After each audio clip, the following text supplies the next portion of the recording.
Well, Virgo, let's see what we got. Virgo, this is your weekly tarot card reading from Born Without Boundaries Tarot. It is definitely for Virgo, Sun, Moon, and Rising sign because it's an energy reading. So apply it to wherever Virgo is in your chart.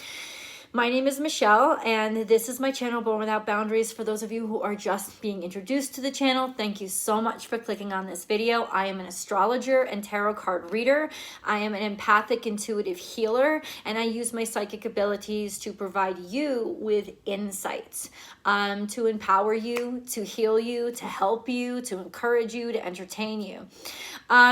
Yeah, let's go, man. There's a bunch of memberships now that I have on my channel. One that I'm really excited about. Yeah, check out the memberships. One will give you access to unlimited extended readings for one low monthly cost. So you guys tell me if that's something that you're interested in, and I would love to provide. Now, Virgo, there's a lot happening in your fifth house. This, of course, is for Virgo first houses, so Virgo risings, if you will, or for Virgos who are Virgo rising and have their sun in the first house, but it will impact all Virgo energy. Capricorn is your fifth house, and it is a fellow earth sign, and there's a lot happening there now. Mars just entered. Mercury actually just re-entered because it's retrograded back into Capricorn. Venus is in retrograde in Capricorn, and it's been that way for a couple months now, or yeah, since December, yeah, almost a couple months now. And Pluto is there as well. So the sun has snuck out and it's in Aquarius now, but there's still this really powerful stellium with two planets in retrograde, and then Mars there. It's like your two planets are retrograded, so we have this like backwash and this like moving really slowly, lots of kind of like confusing energy actually, because I want to get things done because Mars is there, but then there's all these setbacks or all these things that have to review. It could even be setbacks with your romance, your love life, whoever you're in love with, whoever you want to be with, what your real heart's desire is. That's actually what's holding you back. Could be investments or just financial things, just I don't know. So many things to be set back, and yet you want to push forward with what really matters to you, with those things in life that you really care about. Think about your fifth house as the house of your heart. So it does rule who you're in love with, but it also rules what you love and what your life's purpose is. And if it seems a little clouded or confused, wait until after, I would say, February 3rd, because that's when everything starts to go direct again, and you'll see this huge leap forward of what you're able to have courage to do. Say you don't have that much energy, or that your courage is down, or something has been, threatening the confidence that you feel. I would say wait until about that between February 3rd and February 9th, when everything is securely out of retrograde, and Mars is still going to be there, and Pluto is still going to be there. All of this is a lot of transitions in what you feel connected to, what you feel inspired by, and what you feel is your purpose in life. So all of these things are at the heart of how you are changing.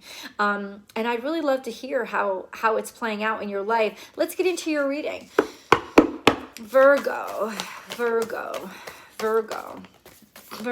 Remember, there's always an extended reading. Those are always very interesting, and they come without commercials for those of you who are watching with commercials. So those are commercial free. And then we have lay a solid foundation. This is your energy, and it's in reverse. So there's definitely a sense of slippery slope, a feeling that something isn't secure, feeling insecure, or feeling unsafe. There's also a sense of health, something with health. Not feeling healthy, not feeling protected, having all these like bells and whistles going off, warnings going off. It's almost like as the harder you try, it seems like you're running on sand. It's like whatever you're doing, it's never enough, or that you always feel behind, or somehow all the energy and all the efforts that you've been making for some reason have not been sticking. Okay. Okay, all right. This could be just a feeling, but it's definitely how you are feeling. It's part of your reality right now. We have trust in the magic here, 666. That's a really wonderful number for beautiful things to happen in the real world. So it's saying that there's actually magic happening right in front of you and all around you.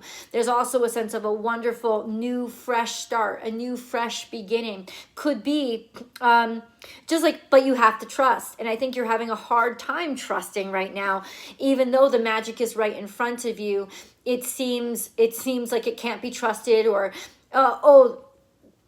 say I'm running on sand, I don't want to grab this because it's too weak. It's actually not too weak. It's actually very strong. Trust the branch, but you're having trouble trusting that branch. You're having trouble trusting, I think, in your own magic, in your own ability to keep up.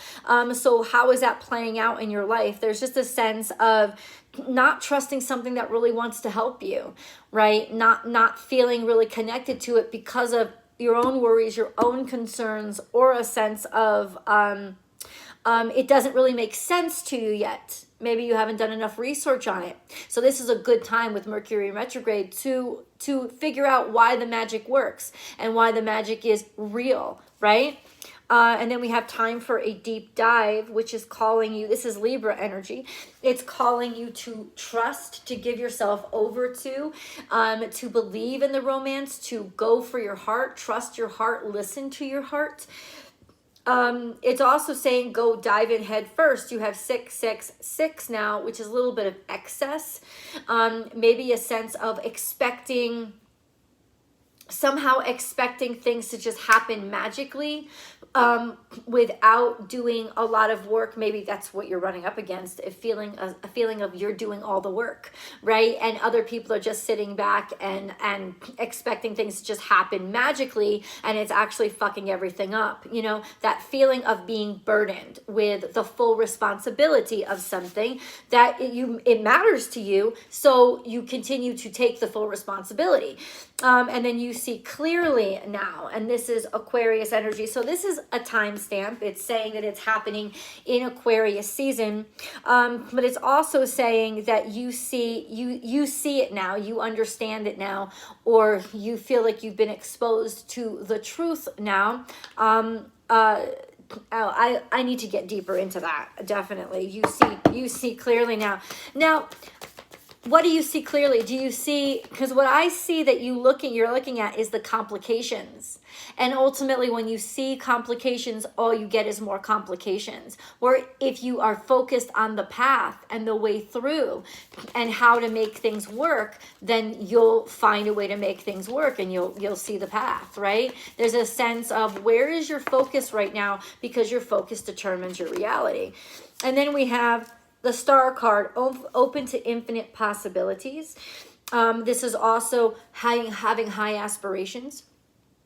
Looking at the best of the situation, right? Being optimistic. This is also a sense of stepping into the spotlight. So you could, like I said, be taking on a lot of responsibilities. And ultimately, I think there's a sense of you being watched and it being acknowledged, how hard you're working, or you being watchful because you have very high standards and you want to maintain them.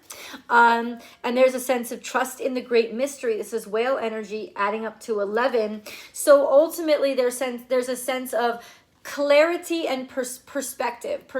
Clarity that comes from perspective could really help you out now, because a lot of this fear-driven, feeling really burdened with things, is fear-driven, is worry-driven, is emotional. It could actually, it is emotional. And it could be happening in your love life or with your children, like somebody that you're tasked or responsible to take care of, even if it's not your child, like a child. But you see clearly now, trust in the great mystery is almost a sense of starting to recognize and see and allow yourself to be more hopeful. Trust in the great mystery. Trust, what does that mean? Nothing is wasted here. This is also Aquarian energy. So lots happening in Aquarius season to sort of change the way you're seeing things. I think that has a lot to do with Mercury coming out of retrograde. So you'll get a lot of your energy back, as well as there's there's information that you don't have yet. It may have been stalled. And as hard as you dig, it's like that you can't see it yet. But ultimately, when you see it, it will clear things up for you. Trust in the great mystery.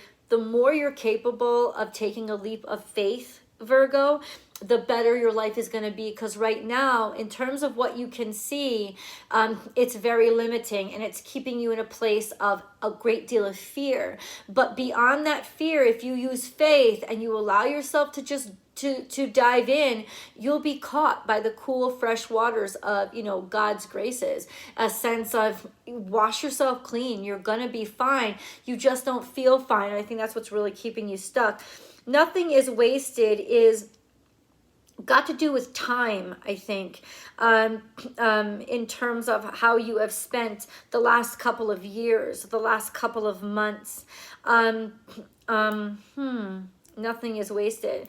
This is you finding the treasure in the trash heap, right? That's kind of what this card is. A vulture is finding the goodness or the value in a very difficult situation. And that's also about having faith. I also feel like you've been able to connect more deeply with your emotions, Virgo, now. And that could be the treasure in the trash heap. That could be it's like you've learned yourself better. You've understood yourself better. You've accepted things better and more clearly. This is a great opportunity for you to understand very clearly what triggers you, what sets you off, and learn that that's not always reality, right? It's not reality because you feel it. It's reality because it's reality, right? In a sense of starting to see very clearly what I was afraid of was what my fear was actually what was restricting me, not the reality around my fear that was driving my fear. Nothing is wasted though, because you've been able to identify, and this is that transformative understanding of, you know, your courage is compromised right now. Pluto's right there in your 5th house. Is asking you to, there's destruction happening to challenge how brave you are, to see how brave you are. And have you been buckling, or have you been living up to the challenge? It's a really good question. And I think that it's something that the energy around you is trying to ask you. It's challenging you with, and you can choose to shut down. But you won't like your life. It'll be getting worse and worse and more miserable, because you'll continue to think, well, I'm the only one helping. I'm the only one who cares. You'll isolate yourself. You'll start to really isolate yourself, and that will hurt even more. And then we have new beginnings. So you do have the option to move on, move forward. Maybe you're going cross country, going cross overseas, traveling somewhere, or a sense of just getting outside your front door, taking the first step, finding the courage to take the first step in something that maybe you've been avoiding. And that's what you've been using all these worries for. That's what the fear really is things changing. Could be, but if you are willing to start and take that step, oh boy, you're going to have such a wonderful experience in life. And each step you take will get better and better. Passion ignited implies that there's something here that the universe, because the universe wants you to get out of, you know, your worry zone, right? It wants you to get out. It wants you to take this chance. So it's going to give you something that really matters to you. It's going to give you something that you really care about and you really want to go forth with. And it's this purpose, this light, right? This 5th house energy. It's this purpose that's going to actually get you out of your comfort zone. And it's interesting because your purpose may be your comfort zone, but it's still going to require you to get out of your comfort zone. So you're actually destroying your own comfort zone by trying to maintain your comfort zone. And if that's the way spirit has to trick you, it's going to be worth it, because really this is, this is happiness. This is the way to abundance. Believe in the impossible. This is the underlying energy. Now, I heard that as literal, right? The sense of maybe you have a belief in something that's actually never going to be real. right? But ultimately, I think for a lot of you, it's those high aspirations, is actually allowing yourself to be brave enough to believe something that you, in terms of your sense and the information that's given to you, you can't really believe in right now. So it's asking you, go ahead, take a leap of faith in the impossible, right? And question your actual beliefs that have limited you. Then we have by the book, okay?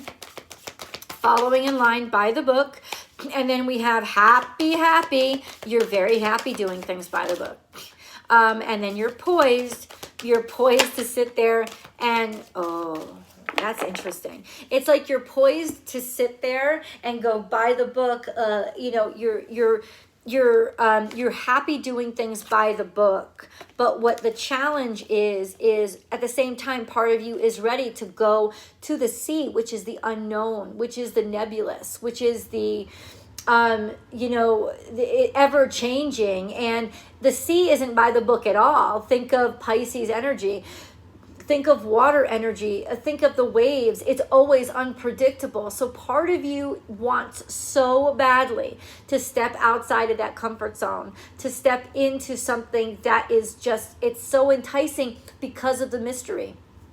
I think it's the mystery of something that's tempting you out because you want to know, and you want to know so bad that the temptation is actually going to pull you out. But you are really happy and content. And I think the universe knows how happy and content you are, taking one thing at a time, going by the book, staying by the book. But ultimately, you desperately, underneath, emotionally, your heart's desire is, happy birthday, Doug Denny, is to not be conventional, is to do something completely outlandish, or outlandish as in into the ocean. Okay, damn, Virgo, let your hair down. We have compassion here. Okay. We have compassion. And then we have prosperity and freedom. So what is this compassion? It is unconditional love for somebody. You know, seeing somebody's point of view without any judgments at all. And freedom, setting somebody free. Freedom, prosperity, and freedom. Hi, Monkey. Oh, thank you.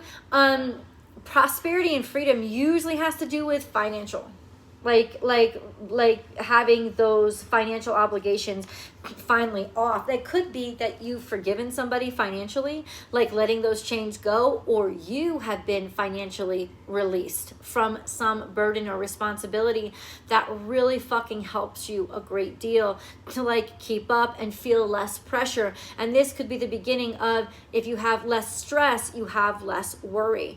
Also a sense of like, you want things to be better for people financially, or you're feeling, you're suddenly understanding why people take more liberties, right? You're suddenly understanding something happens in your life to make you realize why other people are willing to take the risks. And it's for you guys, for all earth signs, you have to experience it personally.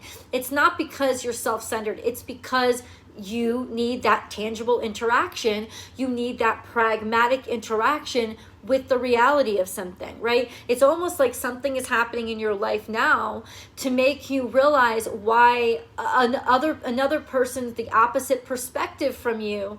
And by showing that level of compassion, you also show more compassion to yourself. You also liberate yourself as well. But it's something that has to happen outside of you to kind of lure you out. Okay. Holy shit. Okay, so what is it going to be? That's a good question, right? Well, we're going to keep digging, buddy. Don't you worry. Virgo.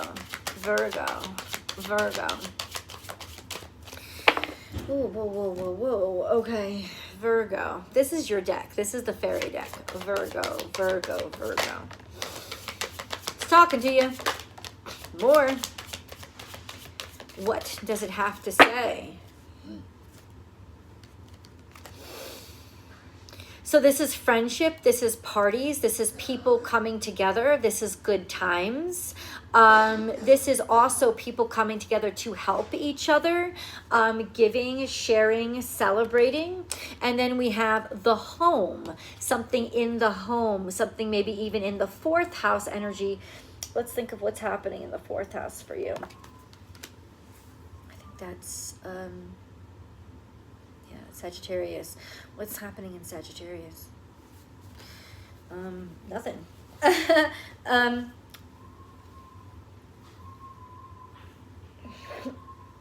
Fourth house energy. Let me think about this. It could be that you're showing up to help people in homes. Yeah, it's almost like in some ways you have somebody to take care of, or you want to take care of people. Or you need help taking care in your home, and it's through caregivers showing compassion to you, coming to show up to help. It's almost like that has something to do with breaking this by the book stance that you've taken toward a situation. Maybe meeting somebody in their home, or offering an in-home service, or something that you need. Could be about your children, could be about your family, could be about people who have to go about taking care of, like a care is needed, or helping somebody and assisting somebody. This all has to do with your heart space. It's your heart space and your fifth house energy that is actually where you find your courage to liberate you from. It's like you care so much you're willing to defy the odds. That's kind of what it is. It's like this makes you change your mind about something just this once, you're saying to yourself, because you care too much to not let this happen. You know how necessary it is, but it puts that chink in the door just enough so that you start to see light coming through where it wasn't before, and you love the feeling of it on your face. Let's go to tarot. I love you guys.